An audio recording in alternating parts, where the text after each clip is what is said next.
This is PropertyBT, a podcast of BT correspondents. Singapore's public housing is the envy of the world. Many residents own their Housing and Development Board or HDB flats. HDB flats are well designed and well maintained. HDB towns generally have comprehensive amenities and good transport connectivity, but there's always room to improve. Is housing affordability a problem as flat prices rise? To discuss recent developments and hot-button issues in the HDB market, I have Professor Tien Provost Chair Professor in the Department of Real Estate Business School, National University of Singapore. He is an accomplished author as well as a sought-after media commentator. Warmest welcome, Prof. Singh. Thank you, Leslie. Some of us may soon be living in super tall HDB flats. The built-to-order or BTO project in Pearls Hill, next to Outram Park MRT station, will house about 1,700 homes. This project will include Singapore's tallest block of HDB flats at 60 stories high. Prof. Singh, what do you think? Building high-rise, high-density building is not new. In Singapore, we have actually experimented some of these in areas like Pinnacle at Duxton, Sky Terrace at Dawson. But I think this particular project at Pearl Hill site would have significant impact on the urban planning strategy. We look at this project, super tall building, not just from the architectural engineering perspective. There's some implication in terms of urban strategy, social interactions, and to understand the compact environment, to have so many people living in a very small area. I think this is an important experiment given our land scarcity and how this super tall building can be the strategy in the future. There are two issues here. One is land intensification. Singapore, even though we still have enough land to cater for the future need, but I think we need to plan carefully such that this trade-off will not be at the expense of environments and sustainability, because we do not want to have more land to be used for housing at the expense of clearing a lot more forests and greenery and so on. On the other hand, it's also important is to make these areas more compact in the sense we can reduce the reliance on automobile commuting by putting more people and amenity within a smaller area, more compact environment, so people can live close to the work, close to the amenity, and this can actually cut down the commuting time and make the city more sustainable. The last thing is the affordability issue. Given the prime location land, which is very expensive, by building super tall building or 60-story, we can distribute some of these high expensive land costs to more units. We can actually reduce the fixed costs and make the housing more affordable, especially for public housing. Yeah, I think still I wonder, will having more super tall HDB blocks hurt the development of bonds among neighbours? After all, a huge benefit of HDB living is fostering ties among people of different ages, races, religions, and socio-economic backgrounds. Do you think the sense of neighbourliness will be lost when people live in super tall blocks of flats? Yeah, I think it's go back to the issue about design, how you make this super tall building designed to be more livable and more community friendly. You create space, create park for people to interact. I think by having so many family living in the small location, I think it's important to not just looking at the technical aspect, because I think we are concerned it's actually the fire hazard. And also by building taller, you also want to make sure the space is also livable. I think we don't want to see some other cities where you pack so many units. I think it creates a lot of congestion and even not so pleasant environments. I think it's important when you come to design, we want to make sure that while we're building taller, that the quality of space and the community space will continue to be livable. In the sense, we design such that we do not want to create a catastrophic feeling. And by having a creative design, this problem can actually be resolved. I think most importantly, in the social aspect, if you look at this location, it's very prime location next to MRT station, close to CBD. If we leave it to the market forces, this area will be transformed into another private condominium. This will create another income segregation if without intervention. So public housing, through this intervention, to create a lot more equitable living environment, especially in the CBD central area. But obviously these flats in more desirable locations, they're classified now as plus and prime, and they face tougher restrictions, MOP of 10 years. Now, buyers of new executive condo or EC units, which are built on land parcels bought from the state on or after May 8, are also subject to a 10-year MOP. Prof Singh, do you think applying a 10-year MOP on homeowners is excessive? If we go back to this 10-year MOP restriction, it's actually arise because of the issue of speculation. We do not want to encourage people buying public housing with heavy subsidy, not for home. I think they buy this property because of the capital appreciation, the flip it in the short term. I think therefore this 10 years MOP was introduced. We can really look at it from the different homeowner perspective. If you look at homeowner who want to build a home, I think 10 years is not a long period of time because they need time to get familiar to the location, create bonding with the neighbor, with the community as well. Even the young people, when they buy a house, they tend to buy near the parents, near the family, near the amenity. This also explains why this is important for them to get familiar with the familiar location. 10 years is not a very long time, should be sufficient. I think the second problem is excessive from the speculator or those who are actually buying for investment perspective. Restriction of 10 years may mean that they had to hold this property for 10 years.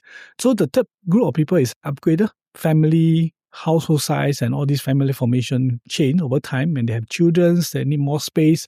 This 10-year period maybe is important for them if they actually commit to these prime location housing. They have to plan household size, space requirement carefully. Otherwise, for people who really want a lot more mobility and more flexibility, these prime and plus BTO flat may not be the options. They may have to look for resale flat and other options. Yeah, I guess whether 10 years is a long time sometimes depends on perspective. Certainly not pro-speculation. Still, applying a 10-year MOP on homeowners can hurt housing mobility. Household needs and financial circumstances can change over time. Go read my article in the Business Times dated May 18 titled Allow Flexibility on 10-Year MOP for Homeowners with Sufficient Deterrence for my views. Prof Singh, do you think the day will come when MOP is imposed on condo owners? Given that private condominium or private residential property is actually a free market option, prices is dependent on laissez-faire free market forces. So at the moment, I don't see this 10-year minimum occupation will be imposed on this private condominium, given that they have to pay open market price without subsidy. EC, even though it's a hybrid, because they're receiving a subsidy from the government, this minimum occupation period is imposed. So I don't foresee private property will reach that kind of stage where they rely on subsidy for the private upgrade. So this 10-year minimum occupation period at the moment may be more applicable for public housing or executive condominium where subsidy given to help home ownership for this group of people. In the HDB market, the needs of families receive priority. Still, while efforts are being made to support marriage and parenthood, the housing needs of singles are also being addressed. What more do you expect the government to do to help singles in the HDB market? If we look at the February round of BTO flat, the singles, the application rate is about 7 times for 2-room flat. So it's an indication we expect a lot more younger singles remain unmarried. It's a rising trend or even married late. Government already has some plan to increase the number of 2-room flexi for this group of possible applicants, 20,000 from 2026 to 2028, 20,000 more 2-room flat. Again, the resource is limited and this 2-room flexi will have to be located between senior and also the singles. So how much more can they increase the supply? Actually, before we look at trying to meet the demand for even the younger single below 35 years old, I think this is a policy that government had to carefully evaluate because until the stage where supply is sufficient to meet the demand for the current singles 35 years and above, otherwise removing some of these restrictions may actually increase the demand that can put pressures on the current supply and demand imbalance, especially for 2-room flexi unit. If you look at the June BTO flat, again, I think there's also government trying to increase the number of 2-room flexi. About 1/3 of this supply in June is actually a 2-room flexi flat. So a lot more flat available. The demand is still, at this stage, we look at the last few rounds of competition, the demand is still very strong among the singles above 35 years. Are you in favor of lowering the age from 35 to a lower age for singles to buy HDB flats? But the condition is that the supply must be sufficient. And then on the other hand, I think given the changing demographic characteristic and also the society perception about marriage, I think a lot of people now remain as single. So I think we cannot ignore the housing demand for the younger single. But at what age? This is something that probably we need to carefully evaluate, because we make sure that this younger applicant or younger house buyer, they must be financially independent, because buying houses is actually a heavy commitment. You do not want to create a situation that buy and committed to a long-term financial commitment and create a lot of financial stress on these younger singles. Long-term, we're still hopeful that this single maybe one day also meet someone they want to fall in love with, they want to form a family. I think this would be the ideal situation, but we cannot rule out some of these situations. Will the government lower this age limit? Supply condition is very important. Also, of course, singles do contribute to looking after family members. Still, from a national perspective, getting more babies matters greatly. Prof Singh, do you think that HDB should build larger flats to cater to the needs of large families, say those with 3 children or more? Of course, I think the larger flat, even 3-gen flat, will encourage more multifamily living together. Having more children is one option. I think to provide the family support, whether the caring of the parents and parent helping to look after the children, is another important social fabric compact. But I think given the current changing environment, people also want their own privacy. Do we want to build more bigger room flat? Whether the younger couple would like to stay with the parents in the same flat, or they prefer to stay in proximity but not in the same lot or same flat.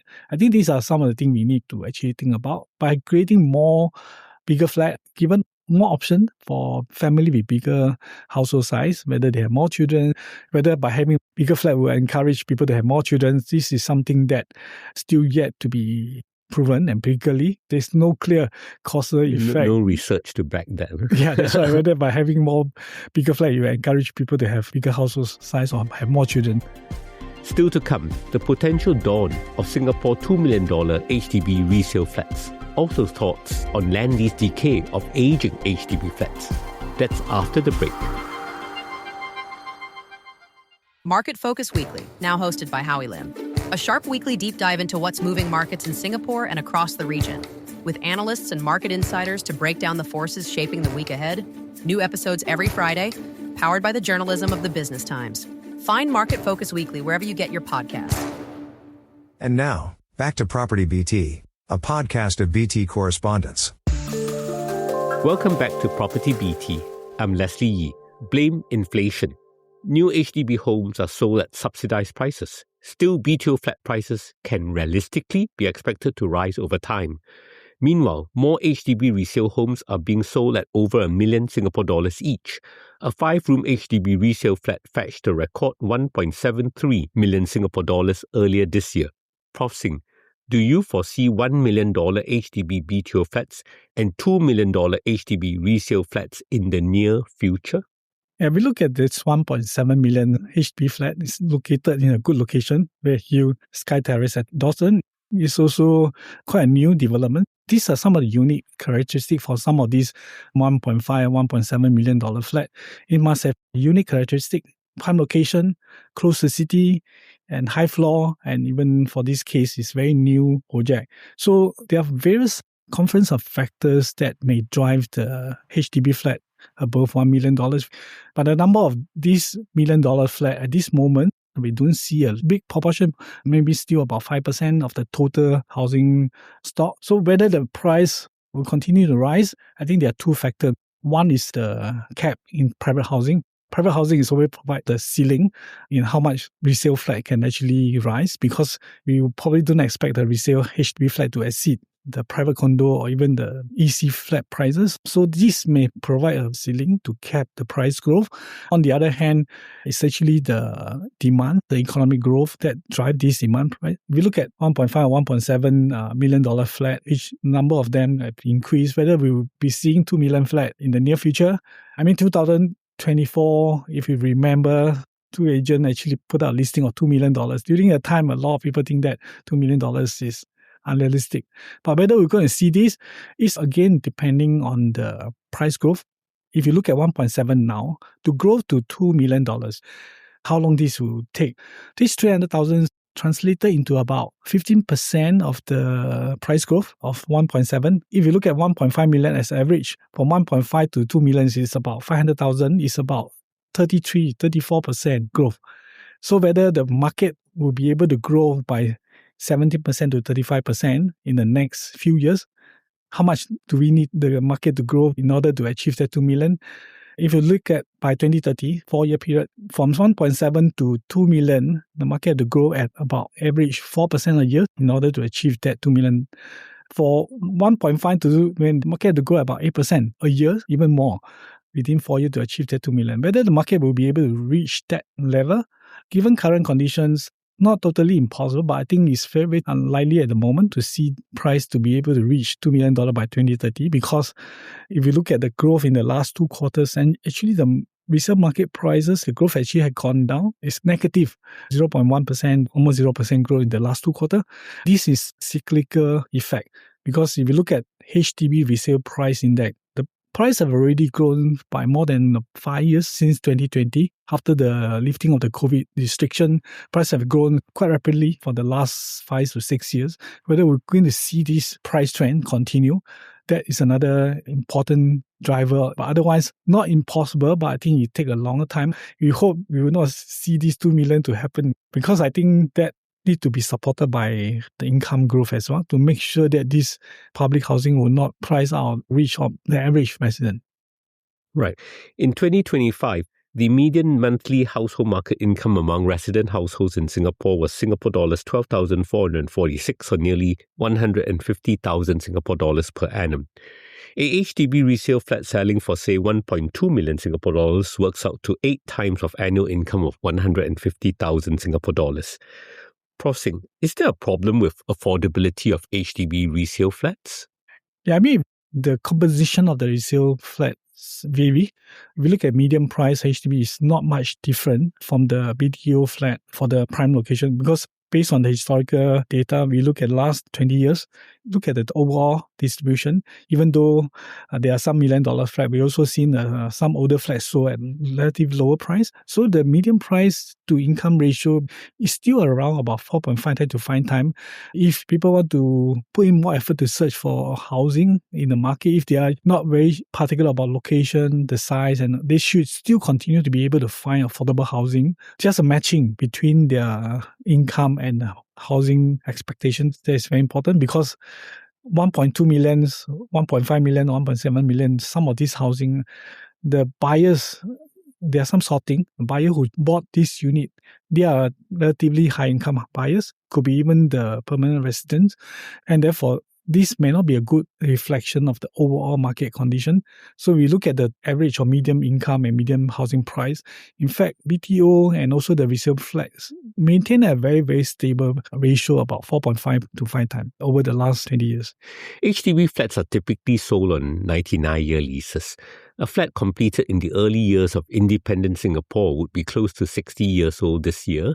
By the late 2030s, a said flat would be around 70 years old and have under 30 years of land lease remaining. Prof Singh, how serious is the issue of land lease decay of aging HDB flats, and are you optimistic that this issue will be effectively managed? This decaying or even the aging of the housing stock is something that we cannot neglect or cannot ignore. Even though some of the 50 years flat in good location like Tiong Bahru still command a very good price, but whether we're going to see this price appreciation continue when we reach 70 years, 75 years, when the balance leases is only about 30 years or 35 years, I think this is something that we require a lot more urgent attention from the policymaker perspective, because very soon we're going to reach that stage of not just a aging population, but also the aging housing stock as well. So what will happen? There are 2 issues here. One is economic value, because a lot of, especially the oldest residents, rely on housing as not just a roof over the head. They also use this as their retirement safety net as well. How do we actually plan a housing need for this group of residents, especially those who age in place and require some income support to help them for retirement? Several years ago, when you look at the changing of a CPF policy in terms of home for life, that policy make the assumption that older people will buy older homes so that they live up to 95. I think this assumption may not necessarily always happen. And we also have to deal with what happened, the younger people who buy into some of these older flats, whether will they be able to live up to 95 years? And this is an issue of matching between household age and housing age. No easy solution. I think the verse may be a solution or maybe a policy that government is looking into to address some of this issue on the economic concern. I think the other second problem of aging housing stock issue is about functional and physical obsolescence, depreciation, because when you reach 70 years, even though the housing block is still sound, but whether functionally and wear and tear issue can be addressed, how do you minimize some of these inconveniences? Especially, for example, the lift system. A lift system is very important because of high-rise, high-density developments. And older developments, sometimes we may not have too many lifts. You only have 2 lifts serving the same block. What happens if the lift breakdowns and all these create inconveniences to residents? Some of these M&B services require interim replacement or changes. Not just home improvement 1, home improvement 2. The second round of home improvement policy become very critical if you want to continue to make this older housing continue to be functional and livable. Prof, do you think elderly homeowners in aging flats would generally support or oppose verse?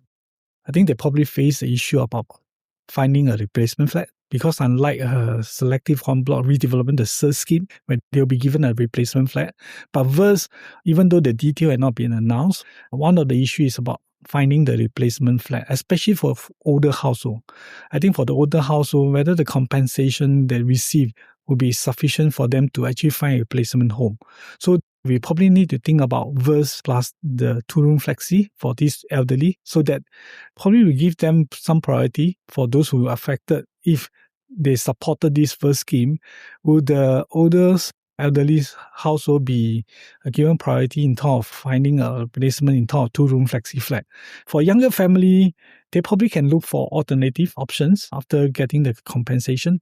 In this case, will be very, very important for elderly to encourage them to participate, also to support this verse scheme. Prof, is buying a home difficult for young people in Singapore? For young people, they have a lot of aspiration. Housing affordability in Singapore is not particularly critical for some of these young people. We look at the house price to income ratio, probably about 4.5. For young couple, if they want to have the first starter home, housing is affordable if they are not so particular about housing size and location. But they had to look at this issue of housing as not just one-off kind of purchase. They can actually look at housing aspiration, especially for many of them. They would like to upgrade along the housing ladder, but they can plan progressive planning instead of jumping from zero to private housing or even landed housing, this very steep housing ladder for them to climb. If they're actually thinking about this along the way, buy a HDB flat, it could be a smaller flat in the further away location, then subsequently upgrade to bigger flat or in a prime location, also to private residential property later on. I think this can help them to smooth out the consumption effects. They do not need to actually create unnecessary financial stress at the early age when there's also issue of family formation, career development, and so on. So I think it's important to plan the housing consumption path. The issue is matching between the aspiration and the accessibility issue. If we compare to many young people in the other cities, I think Singaporean younger couple, they are a lot more fortunate in the sense that I think the housing is still affordable. Because if you look at people in Hong Kong, China, and even Taipei, their housing price to income ratio is easily more than 20 times. So this actually makes young people difficulty for them to actually own a house. Some of them even having difficulty finding a rental place near the city center or near the workplace. It's not a perfect policy, but I think the policy facilitate encourage home ownership for the majority of the young people. It may not be able to cater to everyone, but the room for improvement, hopefully over time, more supply, and this matching can actually continue to improve. Prof, in your view, why is housing unaffordable in many other cities? We look at many other cities, land scarcity is one constraint. Governments may not be able to find enough land in prime location because of competing land use. If you leave it to the market, most of this land will be used for commercial use or even private condominium. So the government intervention is very important. Strong determination for government to want to make more equitable kind of housing options available in the city area, so that our city area will have a lot more mix in terms of income, in terms of housing type, and also in terms of social and ethnicity mix and so on. Public housing for them is to address a low-income family, the lower rank of the 20 percentile, their housing need. These are the disadvantaged family when without the government subsidy, they are not able even to find housing. The 80% of the people who not fall into this category, they have to actually source for housing on their own, even though housing price is very expensive. They had to find their own solution. But in the Singapore case, different kind of problem, because 80% of the people actually live in public housing. The public policy is more efficient in this country, but it's not easily replicated by many other cities, because to address this, you really need to have sufficient land supply and government subsidy to ensure that 80% of the household will be able to afford the public housing. And if you look at Singapore housing policy, it's also not happening overnight. It took about more than 60 years to reach current stage. It's a continual effort. I think this requires a holistic and also a long-term planning in terms of public housing policy. Singapore can be an expensive city, and buying a home often means being saddled with a huge housing loan. Still, let's count our blessings when it comes to home ownership in Singapore. There are options for different budgets, and there's high-quality subsidized public housing. Thank you, Prof Singh, for generously sharing your insights with me and our listeners. Thank you, Leslie. That's it for Property BT this week. Happy property hunting. BT Correspondents will be back with an all-new episode on markets, so do subscribe to our channel and check it out. If you have any thoughts or questions about the show, email us at btpodcast@sph.com.sg. This episode was produced by Howie Lim and Chai Pei Chia, together with our editor Clarissa Montero, and was written and presented by me. I'm Leslie Yee. As always, thank you for listening. See you. This is a podcast by the Business Times. Find more BT podcasts at businesstimes.com.sg/podcasts. Or wherever you get your podcasts. This podcast is meant to provide general information only. SPH Media accepts no liability for loss arising from any reliance on the podcast or use of third parties' products and services. Please consult professional advisors for independent advice.